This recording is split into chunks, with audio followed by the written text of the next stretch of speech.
ഇനി പറയാൻ പോകുന്നത് നമ്മൾ എങ്ങനെയാണ് ഒരു URL, അതായത് ഒരു വെബിൽ കയറിയിട്ട്, നെറ്റിൽ കയറിയിട്ട് ഒരു ലിങ്ക് ലേക്ക് നമുക്ക് ഇതിൽ നിന്ന് എങ്ങനെ നേരിട്ട് കൊടുക്കാം എന്നുള്ളതാണ്.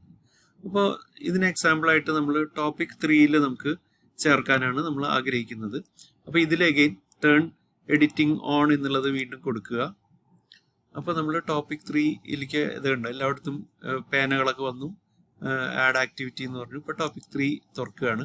നമ്മൾ അതിൽ ആഡ് ആക്ടിവിറ്റി ഓർ റിസോഴ്സ് എന്ന് പറഞ്ഞു. അതിൽ ഏറ്റവും താഴെ URL എന്ന് പറഞ്ഞിട്ട് കൊടുത്തിട്ടുണ്ട്. ആഡ് കൊടുക്കുക.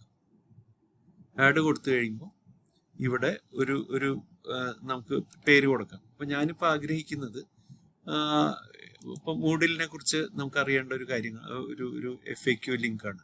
അപ്പോൾ നമുക്ക് ഇതിൻ്റെ ഇവിടെ നിന്ന് ഇത് വേണമെങ്കിൽ നമുക്ക് കോപ്പി ചെയ്യാം. ഇത് വെറുതെ മൊത്തം സെലക്ട് ചെയ്ത് Ctrl+C അടിക്കുക, അല്ലെങ്കിൽ ഇവിടെ തന്നെ വെച്ചിട്ട് കോപ്പി ചെയ്യുക, അങ്ങനെയും കൊടുക്കാം.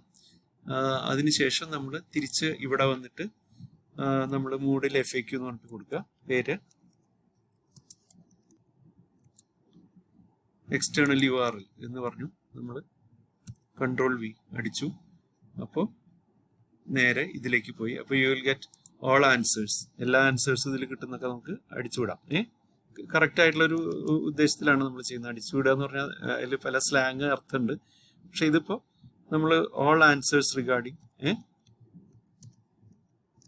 അബൌട്ട് മൂഡിൽ, അത് ഈ ലിങ്കിൽ നമുക്ക് കിട്ടും. അപ്പോൾ ഡിസ്പ്ലേ ഡിസ്ക്രിപ്ഷൻ എന്ന് പറഞ്ഞ് കൊടുത്തു. ഏറ്റവും അടിയിൽ പോവാം, save and return two course. അപ്പോൾ നോക്കുമ്പോൾ ഇതാ കാണാം, ടോപ്പിക് 5. നമ്മുടെ ടോപ്പിക് 5 നമ്മളിത് ആഡ് ചെയ്ത് മൂഡിൽ FAQ എന്നുള്ളത് കൊടുക്കുന്നുണ്ട്. ഇത് നമ്മൾ പോയിട്ട് ഇതാ എഡിറ്റിംഗ് ഓഫ് ചെയ്തു. അപ്പോൾ അവിടെ നമ്മളുടെ ഇതിൽ കിടക്കും ഓൾ ആൻസേഴ്സ് അബൌട്ട് മൂഡിൽ ഇതിലുണ്ട്. മൂഡിൽ FAQ എന്നുള്ളതിൽ നമ്മൾ ജസ്റ്റ് ഒന്ന് ക്ലിക്ക് ചെയ്ത് കഴിഞ്ഞാൽ നേരെ ആ പേജിലേക്ക് പോകും. ക്ലിയർ ആണ്?